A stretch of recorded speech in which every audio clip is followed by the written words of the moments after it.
عید کے بعد اب کیا ہونا ہے، عید کے بعد اب کیا ہونا ہے. آپ نے بڑی جو ہے معنی خیز بات کی ہے کہ اس کے بعد کی بڑی ڈیولپمنٹس کی توقع ہے.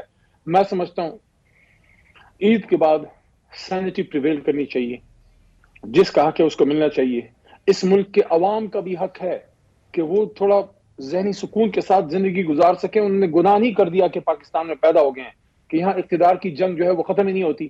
انہوں نے فیصلہ سنا دیا ہے، جس کے حق میں فیصلہ دیا ہے اس کو بلاؤ، اس کو بٹھاؤ، کو بھائی چلاؤ 5 سال چلاؤ. اگر اچھی پرفارمنس کی تو یہی لوگ دوبارہ لے آئیں گے، نہیں ہے تو کسی اور کو لے آئیں گے. اگر اس پہ ہم راضی ہیں تو ٹھیک ہے، نہیں ہے تو یہ ادھر آپ کے بیٹھ جاتے ہیں، فیصلے کر لیتے ہیں. بڑے بڑے فیصلے کیے ہیں. مجھے ایک فیصلہ بتا دیں جس کا آج تک رزلٹ صحیح نکلا ہو. ایک فیصلہ مجھے بتا دیں جو سن 58 سے لے کے آج تک کچھ لوگوں نے کیے ہیں جس کا رزلٹ اس ملک کے لیے اچھا نکلا ہو.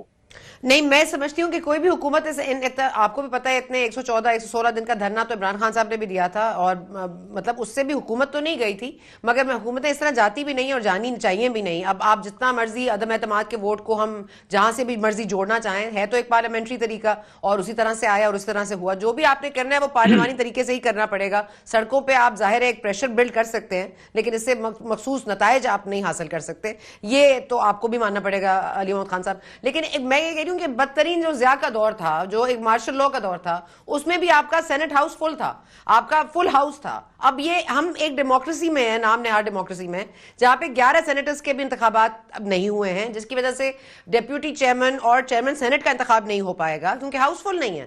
تو میں کہہ رہی ہوں کہ ہم اس دور سے بھی بدتر ہو گئے ہیں، ضیاء کے دور سے، کہ ابھی بھی ہمارے ہاؤس فل نہیں ہو رہے ہیں. دیکھیے آپ کا آئین پاکستان کہتا ہے، متعلقہ شک میں نکال کے بتا بھی دوں گا، اس میں کافی میں نے بات کی بھی ہے. آئین پاکستان کہتا ہے کہ جو کیئر ٹیکر سیٹ اپ ہوگا نا، اس کا کوئی بھی وزیر اعلیٰ، وزیر اعظم یا وزیر، وہ خود یا اس کا کوئی رشتہ دار اگلا الیکشن نہیں لڑے گا. اچھا، الیکشن نہیں لڑے گا مطلب کیا ہے؟ اسپرٹ کیا ہے آئین کی، قانون کی اسپرٹ کیا ہے؟ دیکھیں الفاظ کے بیچ پیچھے نہیں چھپنا چاہیے کہ جناب وہ تو نیشنل اسمبلی کا ہے، سینٹ کا نہیں. No, what is the spirit? The spirit behind this article is کہ چونکہ کیئر ٹیکر سیٹ اپ نے نیوٹرل ہونا ہے، صحیح والا نیوٹرل، وہ والا نہیں، اور فری اینڈ فیئر، آزاد شفاف الیکشن کرانا ہے. تو اس کے لیے ضروری ہے کہ جو لوگ اس میں ہوں وہ آئندہ آنے والی حکومت سے کوئی مراعات نہ لے. آج آپ کا پنجاب دیکھیں، یہ بات تو آپ بھی مانیں گی میرے ساتھ کہ یہ بات کی جاتی ہے کہ جو پنجاب جیتتا ہے وہ پاکستان جیتتا ہے. یہ ہے نا، پنجاب آپ نے ایک شخص کو دیا، اچھا ہے برا ہے جیسا بھی ہے، خوبصورت ہے بدصورت ہے، کسی کو اچھا لگتا ہے کسی کو برا. ہمیں تو اچھا اس لیے نہیں لگتا، ذاتی بات نہیں کر رہا، اس کے انتظامی امور کی بات کر رہا ہوں کہ ان کے نیچے بڑا ظلم ہوا ہے. ضلع شاہ شہید ہوئے ہیں، جو بھی رسپانسبل ہے کم از کم ہم اپنا انصاف چاہتے ہیں. اس کے نیچے جو چار دیواری کا تقدس پامال ہوا ہے. کل میں عمر ڈار کے ساتھ بیٹھا تھا اور ان کی ماں نے میرے سامنے جو باتیں کی ہیں، عمر نے جو باتیں کی ہیں کہ ان کی ماں ریحانہ ڈار کو بالوں سے گھسیٹ کے کھینچا گیا، اور عمر ڈار کی وائف جو ہماری بہن ہے، عمر ڈار کی وائف عثمان ڈار کی بھابھی، ان کے بدن کو لوہے کے راڈوں سے پیٹا گیا ہے. یہ رنجیت سنگھ کے دور میں نہیں ہوا. What about constitution? What about آئین پاکستان؟ اچھا کچھ اور لوگ آگے ہیں پارلیمنٹ میں، میں ذاتی بات نہیں کر رہا، ان میں سے بہت سے ہمارے ماضی میں دوست رہے ہیں، پارٹی کے لوگ رہے ہیں، لیکن خدارا اس طرح تو نہ کریں. سیاسی جماعتوں کو بھی سٹینڈ لینا چاہیے. سیاسی جماعتوں کو بھی بالکل ہی جناب آپ نیچے آپ جو ہے آپ نیچے لیٹ گئے. آپ کے پاس کارکن نہیں ہے جو آپ بھجوا دیں سینٹ میں. آپ نے نہیں، جناب فیصل وابڈا کی بات کر رہے ہیں آپ کاکڑ صاحب کی بات کر رہے ہیں. ٹھیک ہے، ہم نے یہ بات پہلے بھی کی ہے، آپ نے یہ بات پوائنٹ پہلے بھی اٹھایا، آپ کی ٹویٹ بھی ہم ڈسکس کر چکے ہیں پچھلے پروگرام میں. میں آپ کے تاثرات سمجھتی ہوں، تو میں یہی جاننا چاہ رہی ہوں جو احتجاج ہے کیا وہ ان پوائنٹس پر ہونے جا رہا ہے کہ آپ کو لگ رہا ہے کہ جو کیٹیکر سیٹ اپ میں تھے وہ اب اس سیٹ اپ کا حصہ ہیں، یا یہ کہ آپ کی جو سیٹیں چھین لی گئی ہیں اور واقعی نواز شریف صاحب آ رہے ہیں اور خواجہ آصف صاحب آ رہے ہیں. مطلب ہم اس سے آگے نہیں بڑھ پا رہے نا علی محمد خان صاحب. تو اب یہ جو آپ کا جو جماعتوں کے ساتھ ایک اتحاد ہوا ہے اپوزیشن جماعتوں کے ساتھ، وہ اس اتحاد نے کیا حاصل کرنا ہے؟ کچھ گولز تو ہوں گے نا جو آپ نے سیٹ کیے ہوں گے. دیکھیں یہ جو شخصیات آئی ہیں میں ان کی بات ہی نہیں کرتا، یہ نہ ہوتے کوئی اور ہوتے. یہ اس مائنڈ سیٹ کی بات کر رہا ہوں کہ ہر کسی کا اپنا ایک ڈومین ہے. پولیٹیکل پارٹیز کا اپنا ڈومین ہے، ڈیموکریسی میں جوڈیشری کا اپنا ڈومین ہے، اسٹیبلشمنٹ کا اپنا ہے. جب تک اسٹیبلشمنٹ کے لوگ اپنے جو ان کا روایتی کردار ہے، جب تک وہ بارڈر کی حفاظت کرتے ہیں، قوم ان کو سر کا تاج بنا کے رکھتی ہے. لیکن جب وہ لائن کراس ہوتی ہے، جب کراس ہوئی ہے، مشرف صاحب کے دور میں کراس ہوئی ہے، ضیاء صاحب کے دور میں کراس ہوئی, یا پھر جب کیانی صاحب کا آئے, ان کا ایک اور ڈاکٹرائن تھا کہ آپ ڈائریکٹلی آپ انٹرفیئر نہ کریں, آپ بیہائنڈ دا سین کریں. بڑے بڑے عہدوں کے جو ہے آپ مین جو ملک چلا رہے ہیں, بڑے بڑے ادارے جو ہیں ان کے آپ ہیڈز اٹھا کے دیکھ لیں, سارے ریٹائرڈ جو ہیں فورسز کے لوگ ہیں.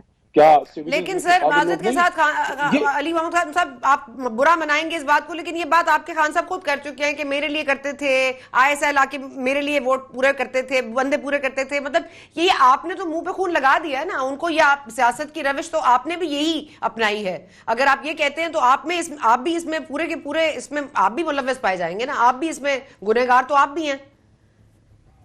اب میرا آپ کی حکومت بھی ایسے ہی چل رہی تھی. اب جو میں عرض کر رہا ہوں وہ کیا ہے, آپ نے سوال کیا تھا کہ عید کے بعد کیا ہوگا, اسی پہ ہم بات کر رہے ہیں نا. ول وی موو ان سرکل اور will we move in straight line.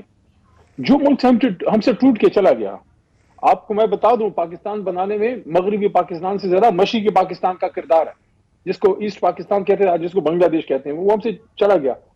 اللہ ان کی نصیب اچھے کرے, چلے گئے ہم سے. آج آپ ان کو دیکھیں وہ کدھر کھڑے, ہم کدھر کھڑے. ہندوستان کی تو بات ہی چھوڑیں. آج آپ کا روپے ہے وہ جس کی ہم اللہ معاف کرے مذاق اڑایا کرتے تھے ایک زمانے میں, ہمارے کچھ بدنصیب یا ناعاقبت اندیش لوگ جو بنگلہ دیشی کرنسی کا جو اپنا افغانی کرنسی کا مذاق اڑایا کرتے تھے. آج آپ کی افغانی کرنسی آپ سے مضبوط ہو رہی ہے. ہم کن چکروں میں پڑے ہوئے, ججز کے کمروں کی ویڈیوز بن رہی, ہم کن چکروں میں پڑے ہوئے, اس کو لگا دو اس کو لے آؤ. ہم کن چکروں میں عمران خان باہر نہ آنے پائے. میں آپ کو سمپل سی یہ بات کرنا ہوں کہ ہم دل سے یہ مانیں کہ اس ملک کو آئین کے مطابق چلانا ہے, اور پھر آئین کے مطابق چلانے کے لیے پھر صرف اسٹیبلشمنٹ نہیں, پھر سیاسی جماعتوں کا بھی اتنا ہی کردار ہے. سیاسی جماعتیں بھی پھر بیک ڈور پہ نظر نہ رکھیں, دروازے سے ہیں. پرفارمنس پہ بات کریں, پرفارمنس دیں, 5 سال پرفارمنس دیں, پرفارمنس کی بنیاد پہ پھر آپ حکومت میں آنے کی کوشش کریں. یہ کوئی بات نہیں ہے کہ آج آپ اپوزیشن میں ہیں, آپ کو مسئلہ ہے, آپ کہتے ہیں ووٹ کو عزت دو. جب آپ کا مسئلہ جو ہے وہ پورا ہو گیا, آپ ووٹ کو عزت دو کدھر آئے گے؟ اب آپ وہی پنجاب ہے جو کل تک جو ہے مریم بی بی کے ساتھ کھڑا ہوتا تھا. آج پنجاب آپ دیکھ تو لیں سر پنجاب آپ کس طرف کھڑا ہے. پارلیمنٹ میں اپوزیشن کا کردار ادا کریں گے, جو وہ لیجسلیشن لائیں گے آپ اس کو ختم کر دیجئے گا. آپ لوگ لیجسلیشن لے کر آئیے گا, آپ جوڈیشری کی بہتری کے لیے کام کیجئے گا. آپ بھی اسی پارلیمنٹ کا حصہ ہے نا جہاں لیجسلیشن ہونی ہے, اور آپ کے پاس نمبرز تو ہیں. تو آپ لوگ یہ کوشش کیوں نہیں کرتے کہ آپ وہ بہتری, جس کی بہتری کی بات آپ کر رہے ہیں, جس طرف ہمیں جانا ہے, اگر ہم نے کوئی مطلب اصلاحات کرنی ہے, چاہے جو جوڈیشل سسٹم میں ہو, چاہے وہ اسٹیبلشمنٹ ڈویژن میں ہو, آپ کو یہ حق حاصل ہے, آپ پارلیمنٹ میں موجود ہیں, آپ کیجئے. دیکھیں پارلیمنٹ موجود ہے, لیکن آپ نے ابھی خود یہ بات کی کہ آخری اشرہ ہے تو پتہ نہیں ہم نے دوزخ سے کیا اپنے آپ کو بچانا ہے, ہم نے اپنے ملک کو دوزخ بنا دیا ہے. کوئی اللہ رسول کی کوئی ہمیں کوئی ڈر ہے؟ کوئی نام کے مسلمان رہ گئے, اللہ کے 100 ناموں کے نیچے 100 سے زیادہ داندلی زدہ جھوٹے حلف اٹھائے گئے ہیں. وہ جو فارم 45 پہ ہارے ہوئے تھے, جن کو رات کو جگایا گیا کہ اٹھو جا کے ادھر فلانی جگہ سے اپنے رزلٹ لے لو تم پاس ہو گئے ہو, وہ بھی سر کو جاتا ہوا اٹھایا جا کے اس نے لیا کہ حیران ہو گیا کہ اچھا میں جیت گیا. یہ آپ مجھے بتائیں, جب تک یا آپ کبھی کسی 2 نمبر ڈاکٹر کے پاس سر آگے بڑھنا پڑے گا نا علی محمد خان صاحب. یہ احتجاج پھر مہنگائی پہ ہے, عوام کے لیے ہے, پی ٹی آئی کی لاس سیٹس پر ہے, دھاندلی پر ہے, کس چیز پر ہوگا؟ یہ میں جاننا چاہ رہی ہوں کہ پلان کیا ہے. مجھے کہنے دیجئے, آج آپ کو دوسرا جو گیسٹ ہے اس کو کل پہ رکھیں, میرے سے ذرا آج لمبی بات کریں. میں آپ کو ایک بات کرنا چاہتا ہوں. دیکھیں آپ کہتے ہیں آگے بڑھیں, جی یہ کیا بات ہوئی؟ آپ کی گاڑی کو کل کوئی خدا نہ ویسے کرے, ایسے ویسے ہو رہا ہے آج کل جو ڈرامے, اسلام آباد بھی اب انسیف ہے. آپ کی گاڑی کو لے اڑے خدا نہ خواستہ, وہ جا کے ادھر کوئی مل جائے, کوئی پتہ نہیں تورخم مورخم میں کہیں کھڑی ہو, آپ کو کوئی کہے کہ چھوڑو اس کو آگے بڑھو, آپ آگے بڑھیں گی؟ آپ کے گھر پہ کوئی ڈاکہ ڈال جائے آپ آگے بڑھیں گی یا اپنا مسروقہ مال برآمد کریں گی؟ آپ کی زمین کوئی ہتھیار لے, آپ کی پراپرٹی کوئی دکانیں آپ کی, ادھر جناب وہ بیٹھ جائے جس کو آپ نے کرائے پہ, کہتا ہے کہ اب میری ہو گئی اب آگے بڑھو. یار کہتے ہیں how can you move on unless and until you decide what has been done wrong? The wrong has to be corrected. Sir, because there are ways to move on and continue doing what you want to do. اگر آپ میری گاڑی Torkham border پار کر گئی ہے تو اس کے کوئی طریقہ کار ہے, اس کے کوئی اصول ہیں, اس کی کوئی جگہ ہے جہاں جا کے مجھے رپورٹ درج کرانی ہے, اس کے بعد مجھے اس کو فالو اپ کرنا ہے. آپ کے پاس اب اچھا ہے برا ہے جوڈیشل ٹرائبیونلز ہیں, آپ جائیں, الیکشن ٹرائبیونلز ہیں, آپ ان میں بات, آپ تو چل رہے ہیں نا, آپ بھی ساتھ ساتھ کیسز تو لڑ رہے ہیں, تو پھر ساتھ ساتھ سسٹم بھی چلے گا, ساتھ ساتھ ملک بھی چلے گا, ساتھ ساتھ اکانومی کو بھی تھوڑا سہارا دینا پڑے گا. آپ کے مسئلے ساتھ ساتھ چل تو رہے ہیں, کون روک رہا ہے ان کو؟